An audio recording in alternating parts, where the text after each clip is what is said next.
Hi, I'm your friend Claude. On today's show, just Jamie and I look at women's wrestling controversy over the years, up to and including this year's big event, Wrestlemania 34, which takes place next week on April 7th.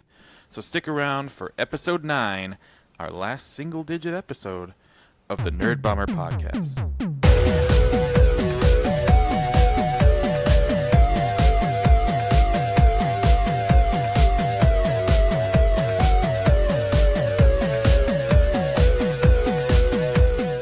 So the WWE is going to have this. We both have like an interest in wrestling. You sometimes more than me, but I've been following a lot lately. And the WWE is going to have this. What did they? They did an eliminate. Well, they've been doing elimination chambers, I guess, for a few years now, haven't they? Or did they do the first? No, one? I think that was the first one. The Was first this year? Yeah. And then the big thing before that was a women's. Well, it was a women's Royal Rumble. What they have coming up, Right. is It's like a battle royal. a battle royal. Yeah. Yeah. So, and they named it for like a week after Fabulous Moolah, because I guess they were looking at her and thinking of her and remembering her as this like grandmotherly character that she was in the 90s. And as soon as they did it, like social media and everybody went crazy, and they immediately took her name off of it. And I don't know, just I wanted to see what you thought about that.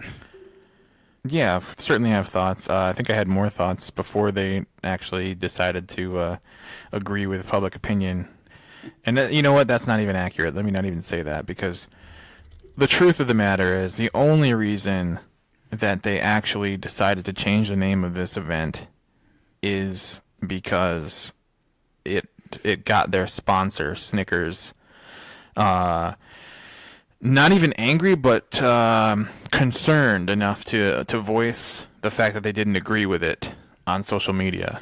Right. It's interesting. I wouldn't have assumed that the Snickers people would have known anything about Moolah. I'm sure it still came from the fans. Yes. Yeah. It did. It was basically Snickers responding to the public outcry, and I think if they hadn't done that, WWE would have, forgive the use of industry terminology here, no-sold the entire backlash. Well, they certainly did get a lot of heat for what they did.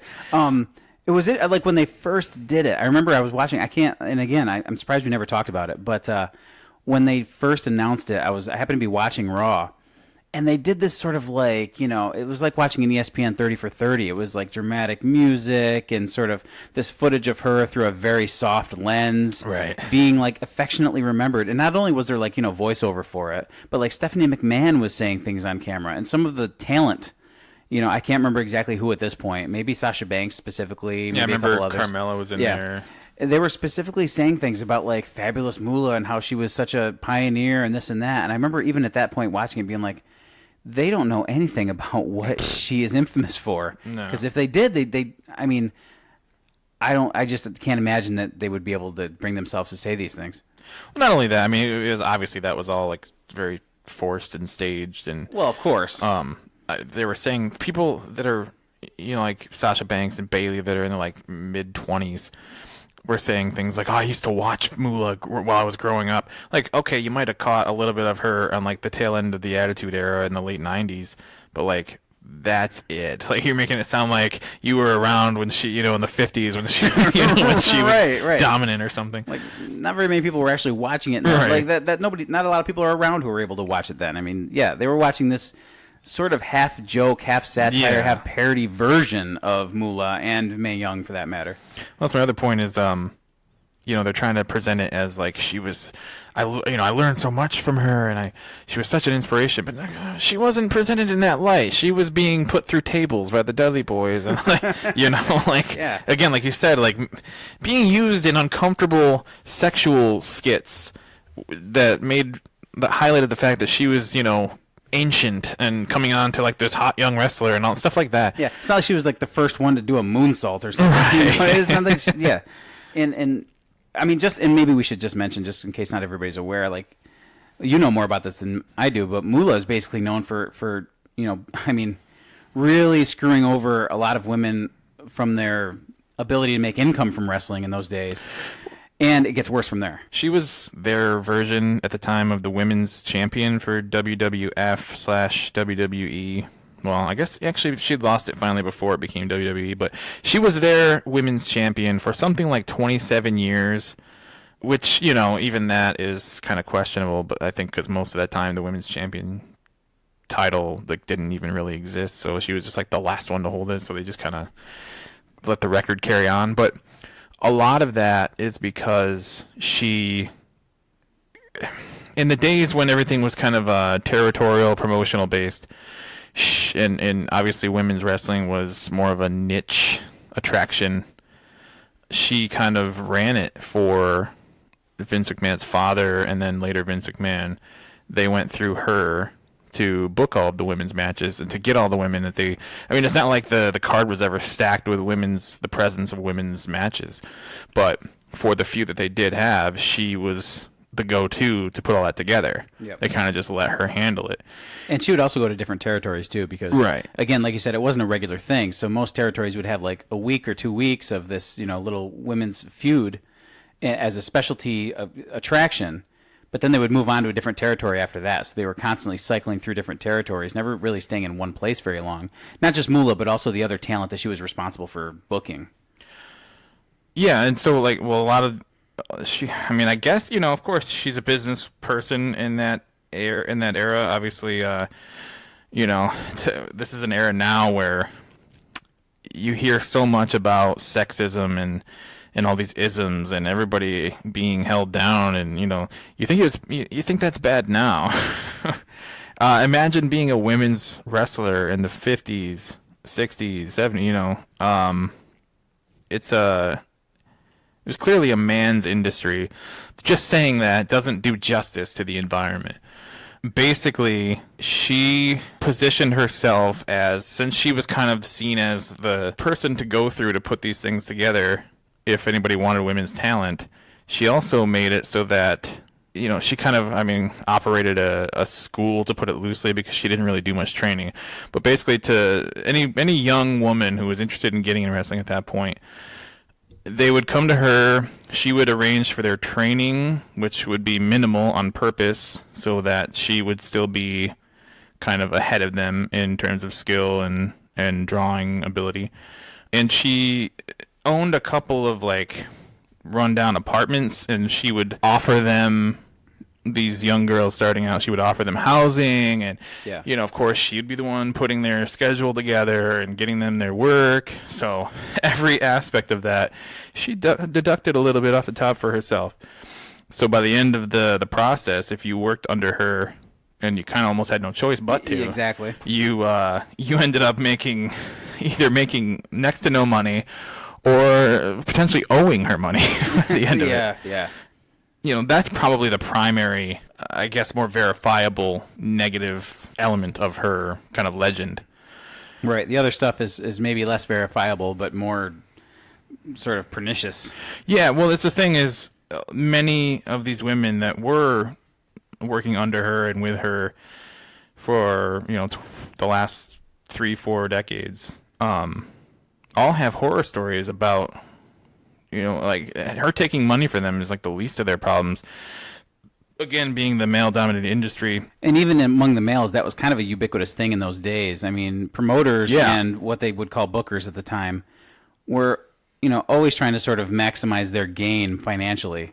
I mean, it was kind of just accepted as part of the business that, you know, everything was about how much money you could draw and how much you could get. That went for the talent, for the bookers, for the promoters, etc. Right. I mean, you got to look at wrestling in general. It's essentially it's a carnival type industry. It's you're not exactly expecting to encounter the most honest and scrupulous people. You know, these are smoky, dark, backroom deals that are taking place. So it's already kind of an unsavory environment, and then to be a woman kind of trying to make it in that, it's already hard enough, and then, you know, just the obstacles pile right up. But so obviously, the picture I'm trying to paint here is that being a woman in that environment is like, if you could imagine, if you could create a scenario that it would be the absolute most like sexually harassment or worse, rich, this would be it. And you know, if promoters hired you, you were expected to basically be available to them sexually or any other way. And oftentimes, if you didn't want to go along with that, they didn't really give you a choice. Yeah. And Moolah is purported to have assisted with that happening. Essentially pimping out Yeah. the women under her so-called tutelage. Sending, especially newer women who are getting into the business, sending them into the lion's den, so to speak, without any real like knowledge that anything like this was going to happen. All the while profiting off of it. Yes. It's just there are specific accounts you can look into. There's a women's wrestler named Sweet Georgia Brown, an African American woman who her family has come out with a bunch of these type of accusations about what their mom, I guess, had gone through at the time of working with Moolah, and there are other ones too, but that was probably one of the more detailed and sinister accounts. So, I mean, you can look these up, but the point is overall that, especially in the current social and political climate, it's staggering how WWE would even consider using her name again. Fabulous Moolah and Mae Young, as you mentioned, were both kind of highlighted, like both classic women's wrestlers from the 50s and 60s that were highlighted during the 90s. And so they had a good working relationship with the company. And Moolah was kind of, they used her and they revered her and whatever until, I mean, these allegations started coming out. I believe after or around the time of her death. She died in 2014. So there had been kind of a natural like absence of her mentioning and her presence on the show anyway. Yeah. So in that absence, these allegations started to come out, and when they started making this big women's wrestling push to kind of evolve it from the way it had been seen before, kind of more tawdry, kind of less like athletic oriented, more sexual, more sideshowy, I guess. Yeah, I think it used to be it would be like, sort of a typical, well, maybe cliched catfight. Right. There were some skilled wrestlers over the years, but in the 90s it turned into even in the 90s there was some talent. It was actually like this medium time after that period of time where it was like, women were coming in unskilled. They were hired for other reasons and thrown into the ring. Yeah. It was almost like they had to kind of, like, once they're in the company for whatever got them in there, it was probably a good idea for them to pick up some wrestling skill, too. It was like an afterthought. Yeah. So probably around the time of Moolah's death in 2014, they started really making a push to, they no longer referred to the women's wrestlers as divas. They started really focusing on actual wrestling talent and like competitive matches and creating an entire division of more serious women's wrestling. Yeah. But Moolah kind of was off of the radar for a little bit during that time. So they had a women's tournament last year, I want to say. I think it was last summer.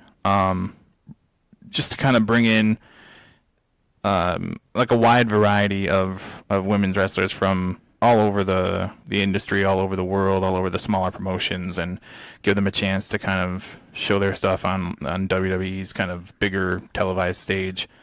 And they named that tournament after Mae Young, who was working with Moolah a lot on TV in the 90s, but was, at least to my knowledge and to everybody else's like public awareness, has yet to have any like skeletons come out of her closet, I guess, the way Moolah has.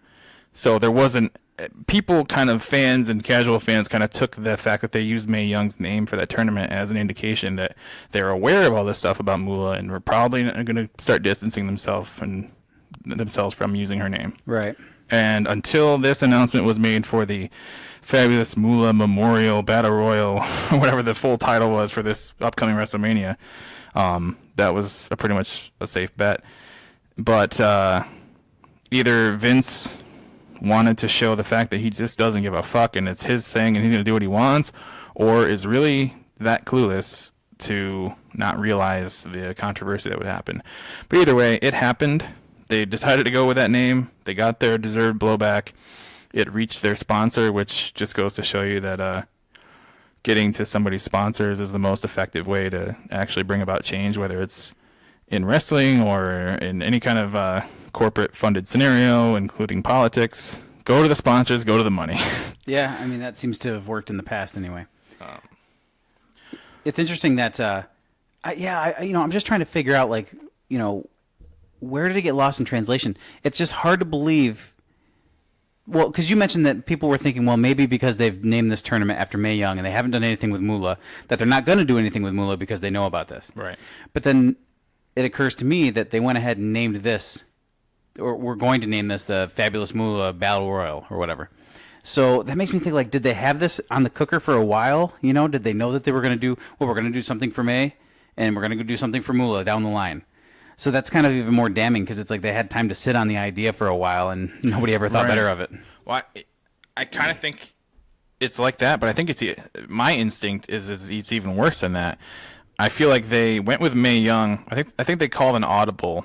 They knew that the Moolah stuff had started to circulate, so my gut tells me that they were going to go with Moolah initially for that tournament. Oh, okay. But decided to go with Mae Young to kind of like wait out the controversy.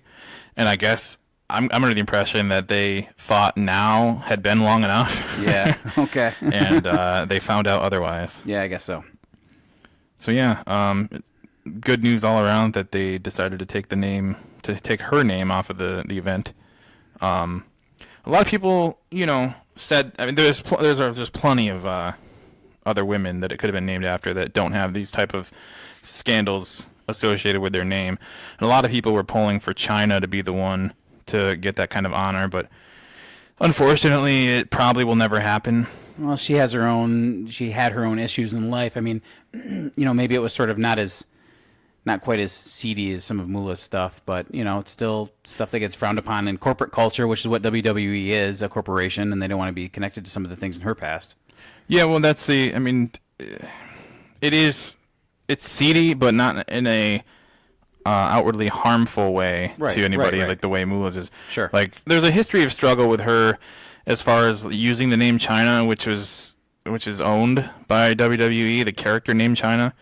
But I feel like she used a version of it. She started calling herself Chyna Doll off and on for a while as like the way to get around that. Yeah. And then I want to say that she did end up with control of the name later on. Well, she did a little quick thing in TNA. Yeah. With Jeff Jarrett and I mean, I don't know. This must have been like 2010 or something. Yeah. But and I think she was being called Chyna. Were they calling her Joni Laurer and that? I don't think she ever was on TV in a wrestling capacity under her real name, under Joni Laurer, but yeah. I mean, yeah, you just spell Chyna with an I, and right, you get around it all. Yeah, so I want to say she did end up using it again, but anyway, of course, she found her way into porn, and I want to say she was using the actual name Chyna for that. So I mean, obviously, that's a big roadblock for them, and it's unfortunate because it does she was certainly a trailblazer in a lot of ways for women, especially in an era that, as we mentioned, in the 90s when it was the women's division, if you can even call it that, was very unserious. Yeah, and as a matter of fact, she had a lot of, intergender matches and was, I think, a 3-time Intercontinental champion. I think, and also the first ever, I believe, to hold a male title of any kind. Probably one of the only females who's capable physically of really... Right. Getting in the ring and physically moving around, and having a little bit of working talent. Yeah. She was green early on, but she was this physical force, this visual. Right. But, I mean, she learned how to do it over time. Yeah. That would be a good one, I think, especially for a battle royal. She was kind of this, unstoppable force type character, kind of like a giant type character among the women. And because I have the Andre the Giant battle royal, and, Chyna is like closest thing to like an Andre the Giant woman wrestler. Yeah, so I think it makes perfect sense. But you're right; some of the stuff that she had in her past just does not probably mesh with the WWE's current corporate culture. Well, a lot of the Triple H, I think, gave this response one time when somebody asked him about it. That was basically to the effect of they don't want anybody's kids being able to Google China and have that come up, all this porn. Okay. But the thing is, you can Google Fabulous Moolah and get just as. I mean, you won't get the defense I've heard is that there's video evidence of China's indiscretions or whatever. But she made those choices as an adult, to be employed, and that's consensual stuff. Like, you're not hurting anybody. A kid looks for Moolah, and he's not going to see video footage of her like doing horrible things to anybody, but he's going to be able to read endless accounts of way worse things. Yeah. So I think they, obviously the sponsor is what got them to change it, but I think, they didn't really have a leg to stand on when it comes to that. And you got to be careful when you start talking about like what you can find video on. Like, you've been a professional wrestler for decades. You've done some dumb storylines, and you can look it up and find, video of him pretending to marry a drugged Stephanie McMahon at a drive-through chapel, and like yes, it's fiction, but it's fictionalized telling of a non-consensual act that's done as a complete joke. Right. And probably not the coolest thing ever to do on TV. Yeah. And there's video of it, and the same 7-year-old kid who doesn't understand China's porn is not going to understand how you can marry somebody who's unconscious in the side of the passenger seat of your car. And, typically, kids, even now, even though the internet is much easier access, kids are still typically pretty well shielded from pornography, from hardcore pornography. They aren't necessarily as shielded from professional wrestling videos. Like, I would imagine a kid having much more access to things in Triple H's past. And probably... You can look up Mae Young giving birth to a hand, right, for God's sake. Another thing they did on their show with her. And one of the most famous and most egregious example for Triple H specifically, in around 2003 or so, he was involved on WWE television in a necrophilia angle.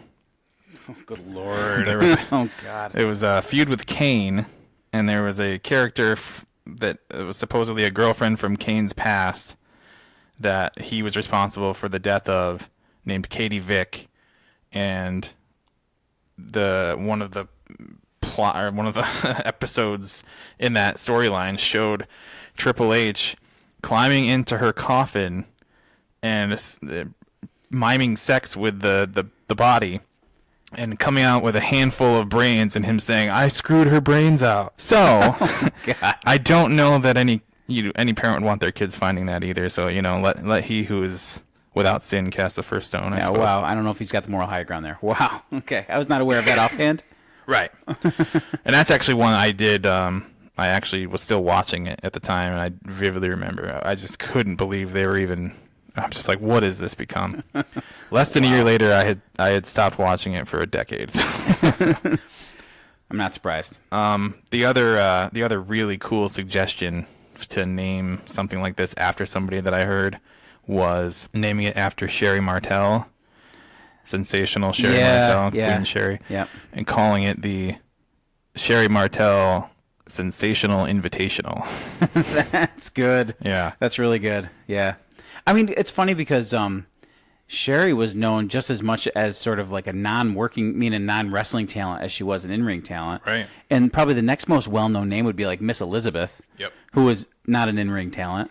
No, but it's amazing that they wouldn't go for that angle. Yeah. Because she is, even still in highlight packages and stuff, she's always been...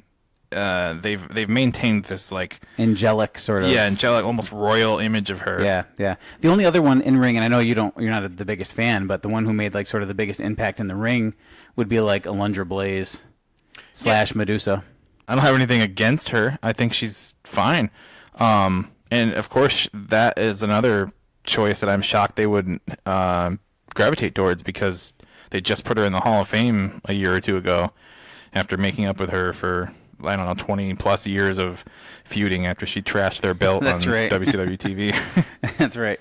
And then the next one after that would be Trish. Yeah, somebody, they're more modern, like revered women. Yeah. Trish Stratus, Lita, who still I think works for them in an interviewer on camera, like journalist-esque capacity. Right. There's some options out there. I'm surprised they're Phoenix. not giving. Yeah, I like her. Yeah. I'm surprised they're not giving it a name at all now. It's just just the women's battle royal. I mean, that kind of takes a little bit of luster away. I think they'd be better off finding an alternative. Maybe they don't want it to seem like a second choice. You know? I think that's probably maybe what they'll it probably is, try to rebrand it like next year or something like that when there's a little space between this little mini controversy. Here's hoping. So yeah, all's well that ends well, I guess. I guess so. But in the world of professional wrestling, the next controversy is just around the corner. It's interesting because just kind of going back to like the modern, the way they're trying to grow women's wrestling. For the first time, it's the signing of Ronda Rousey is what I'm going to be getting at here. Because she's like the first time I think that there's been sort of an outside personality that's become rich and famous and successful in all these different ways and then come into wrestling. It's happened in men's wrestling over the years lots of times. Guys have come into men's wrestling after having success in sports, as football players or as, power lifters or Olympic athletes, wrestlers. But this is the first time I feel like somebody's come in after having such success and not just having a little bit of success. I mean, she was a huge star, the biggest MMA star there was for a while. Right. Not just women's, period. Yeah, period. And had legitimate success. And before that was an Olympic medalist in judo. I mean, and now is coming into the world of, quote, fake wrestling. And so I just think that that's pretty significant, really, the fact that she's doing this and that they're trying to, really publicize it so much. Well, yeah, it's funny because it's happening at the same time that they made this Fabulous Moolah blunder, so it's extra surprising that the way they're building their women's division and the level of seriousness and credibility they're kind of going for, especially bringing somebody who is legitimately a female combat sports veteran. A shooter, as they would say. Right. To use more wrestling jargon. They're building it up to the point where they're focusing on bringing this woman in, and it seemed like just shocking and potentially like kind of not nullifying, but just you're going backwards and forwards at the same time. So, well, it probably helped because you've got the fact that Ronda Rousey is going to WWE was like mainstream newsworthy, and ESPN was talking about it. So, mainstream news and sports news was not talking about their Fabulous Moolah blunder. Like wrestling fans knew what was up there, but the general population didn't know what was up with that. Right. The general population knows what's up with Ronda Rousey. That's true. Well, she's here. She is. I'm a little worried with what I've seen so far. I mean, yeah. I'm not saying she couldn't put me down in a second, if I tried to match her in judo. But, things look a certain way in a professional wrestling ring, and her very, very, very limited, admittedly, very limited ring time so far, it hasn't looked great. Well, they brought her in initially at last year's WrestleMania to kind of plant the seed, and she spent all of the last year since then, training and being given lessons, I suppose, in fundamentals of going to professional wrestling and taking bumps, and running the ropes and doing all the basics. But I don't know still that 1 year was enough. I feel like they publicized it because they wanted the notoriety, they wanted the heat that would bring, that would come with, such a media friendly presence. Like look who we've got to join our company. Well, she'll debut next year, but it's like right. They should have just kind of kept it quiet maybe and really built her up for a couple years. I would say at least 2. Yeah. I mean, I guess I don't want to give too much judgment on it, I guess, because, maybe she can do these things once you're actually in a match situation. Yeah, we still haven't seen a match. Maybe she can really work. Maybe she can tell the story, I just know that we've basically seen her do 2 things. Well, 3 things now. She threw Triple H through a table, which was not even a move. I mean, he just threw himself into the table, and she had his hands, like, around his ribcage. Yeah, she Samoa dropped Stephanie, and it didn't look great. And I think, I don't know if it was at house show or if it was like after TV or what it was. I saw footage of her, like Dana Brooke came down for some reason and got in her face. Yeah. Even though she hasn't wrestled in a match in a while because she's been doing the Titus thing. Right. She came down for some reason and got in Ronda Rousey's face. And Ronda Rousey did this basically like a capture overhead suplex. And, it looked okay. But I just wonder how the real work's going to look. Because the other thing that you have to think about is, and I don't want to take credit for these comments because I heard Taz talking about these things on one of his podcasts, that the people you have working this match are somebody who's going to be green, Ronda, somebody who's done a little bit of work but not really a ton in Stephanie, and two guys nearing 50 who don't wrestle full time. Right.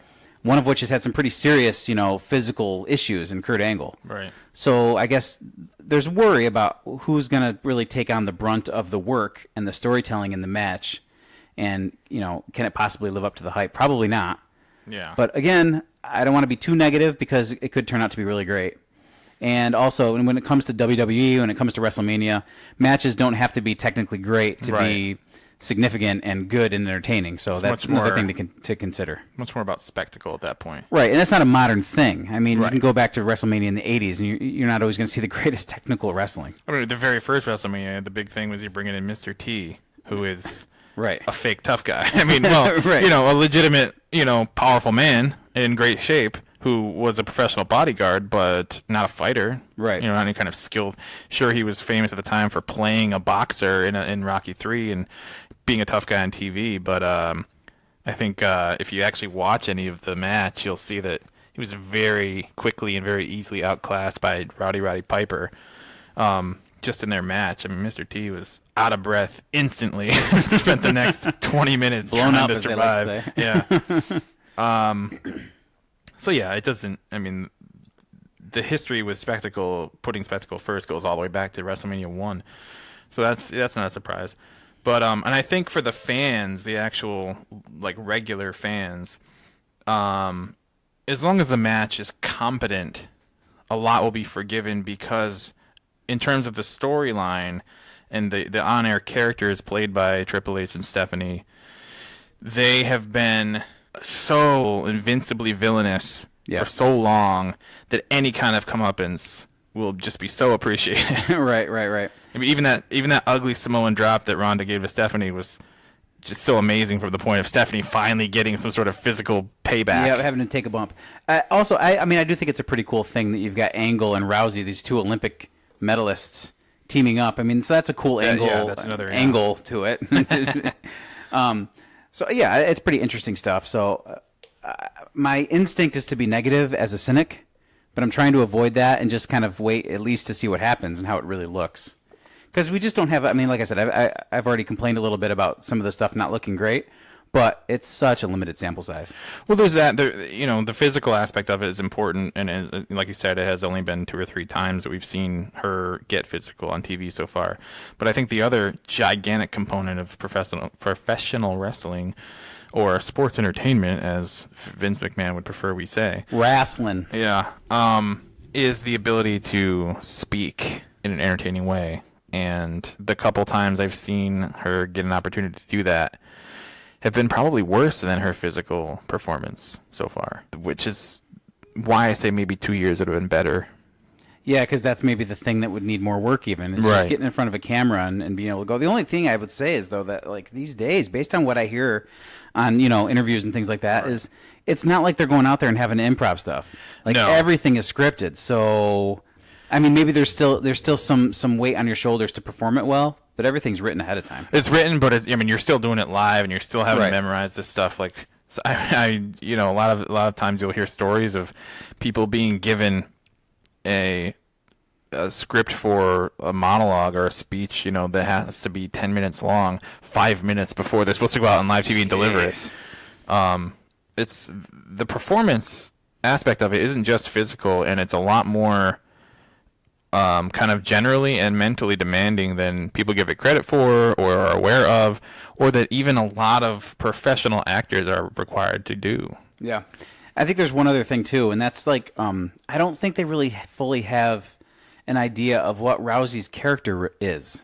That's a good point. So there's a thing where she comes out on the stage, because I mean right now they're selling her as a babyface. So she's coming out, big smiles, crowd cheering, the music hits, she's got her rowdy Ronda shirt on. Right. And it's just funny because she's being the version of Ronda Rousey that goes on Ellen. Yeah. And is funny and cheerful and charismatic, But the thing is, like, Ronda comes from like legit combat background, and her competitive athlete self is nothing like that. As a matter of fact, she was pretty infamous for like being ridiculously over the top in her sort of mean mugging when it came to like facing, face-offs against opponents on weigh-in day, and when she would march down to the octagon on fight night, she just scowling her eyebrows and Yeah. So I don't know if it makes much sense because the character, she's a professional wrestler, so the character version of Ronda Rousey should be the combat athlete, Right. not the talk show guest version of her. So I don't know if they fully know where they're going with that yet. I think it's a combination of what we were talking about before, where she's just still very green. She's maybe not quite ready still. So it's her ability to bring it to life, but it's also what they're giving her in terms of direction. It's just a weird combination of elements, because she does, once she gets in the ring and once she kind of goes face to face with Triple H or Stephanie, she goes right back into that mean mug persona. But it just seems that there's only two settings to her on-air personality. She comes out and she's all Hollywood smiley and very just something you don't expect to see when you're we're so proud we got this badass Ronda Rousey, and she comes out looking giddy. Yeah, just happy to be there, and like literally slapping every hand around the ring in the front row on at least one of her appearances. Yeah, going around the entire thing. I almost wonder if she shouldn't be more of like like a Ken Shamrock type. Yeah, the female Ken Shamrock is kind of what you expect, because that's he was neither. I mean, storyline would take you one way or another, but like the base persona of Ken Shamrock as a wrestler was not really a babyface or a heel. Right. Just, he was just intense. He's just there, and he's just there ready to rip your head off. Yeah. But only in a competitive sense. Right. So I just wonder if maybe that, but they're also telling this very specific story with Triple H and Stephanie, so sure. She's gonna be a babyface. But like I said, it just seems a little bit awkward with the personality transitions. Well, we what do we have, like 2 weeks until WrestleMania? It's coming up soon already. It's kind of hard to believe. Yeah, just under 2 weeks. Wow. So they've had some time to kind of try to set everything up and paint the picture, and we're talking about this with less than 2 weeks to go to the event. So you tell me how well they've done. Well, we'll see what happens on the big day, I guess. I guess so. It's the only way to know. So we were talking about what it takes to cause a downfall, and I abruptly took you to the wrestling topic right off your intro, and now I'm going to abruptly take you off it, so I hope you can forgive me. But ragdolling me here. What do you make of the Stormy Daniels stuff? I mean, we're a week out from her, or a week past her 60 Minutes interview now. Well, it's not entirely irrelevant in the context of women who've done porn and made decisions related to that to get ahead. And controversial subjects, bringing people down, bringing people of power down. Yeah, there's actually a lot of female-centered controversy in the news lately, isn't there? Yeah, it's we were talking a little bit before we hit the old record button about how interesting it is that this wave of Trump scandal, if you can even call it that, is kind of counter what the normal narrative is, or kind of the opposite of a lot of like the Harvey Weinstein and like Bill Cosby, where like they have accusers lining up to say what these men have done to them, and now you have these women lining up to tell you that they've like consensually had sex with Trump and expecting that to be some sort of like negative looking thing. Well, it's crazy. Well, because he's had the other side of it. Right. As a matter of fact, he admitted to it. This goes back to the campaign when he was on his bus with Billy Bush and pussy grabbing and all that kind of nonsense. And It's just locker room talk. He came out of that totally unscathed. He came out of sort of this, story of manipulation and him being in a position of power and non-consensual contact. Right. Totally unscathed. And now we're talking about, as questionable and morally questionable as it may be in certain people's eyes, we're talking about consensual acts, and it's causing more of a stir. Yeah, it's just so weird that I don't know if you've seen this before in history. Perhaps in a presidential context, maybe it's similar to Monica Lewinsky. I mean, her story was it was consensual or whatever, but it was I guess exposing a lie. But Trump never lied about this. He just wasn't like shouting it from the rooftops. Right. I mean, you don't typically when you hire a prostitute, you're not like, "Hey, everybody, look at me! I'm paying for sex." You know? Probably not. But the fact that you have, or are willing to, isn't necessarily something that you have to be ashamed of, or it's a service. He's got the money. I mean, yeah, he's not going to get that type of tail, for lack of a better term, any other way. Probably. I mean, I guess there's like a legal issue depending on where you are. It's illegal or illegal, but I mean, right? Yeah, it's an interesting observation to see that something that I feel like is a little bit less, I don't know, controversial, I guess, is the word to use, than some of the things that he already should have been sort of buried for. Well, yeah, even his first wife, Ivana, released that book where she talks about how he fucking, like, beat the shit out of her, like, pulled hair out of her head and raped her on more than one occasion. Again, and that just kind of flew under the radar and was dismissed somehow by the culture at large. And Trump has had other accusers step forward, and they're still out there, and they're trying to get their story heard, and it just hasn't caught. So it's just an interesting observation to see that, like I said before, not to repeat myself, but something that ultimately was a consensual act is going to be like the controversial thing that's, I don't want to say it's going to bring him down, because so far nothing's brought him down, much to my chagrin. Right. But it's the thing that sort of has caught on with the most traction. Yeah, it's just, I think the point is, it's just really interesting and really bizarre that something like this, that again is consensual and that is kind of an anti-scandal, would be something that people are treating as more severe than actual rape. So yeah. Yeah, I don't know if there's any more really to say about that. I mean, you still just have to wait and see what happens with the legal aspect of things. I mean, and again, that's what you said earlier about like following the money. That's what most of this really comes from, is money exchanging hands and who did what and who violated the terms of the agreement and so on and so forth. So even under the sort of, morally questionable acts that have taken place, the real problems have come because of the financial aspect of these things. So it always comes to the money. Yeah, and I guess they can get Stormy Daniels is willing to sit down and speak about it on camera and quote unquote expose what happened, whereas perhaps people that have accused him in the past, or even his ex-wife, I don't see her doing that to discuss the allegations in her book or anything like that. So I guess they feel they can get more tangible mileage out of it. I don't know. Probably. She's just so willing to be out there. Right. It's kind of scandalous for Donald Trump to treat women like his personal playthings. Oh, God. Also, scandalous in terms of playthings is the closing and going out of business of the legendary toy store chain Toys R Us. We will definitely be getting into discussing all of that on the next episode. So, I've been your friend Claude. And I'm just Jamie. And we will see you next time. Later.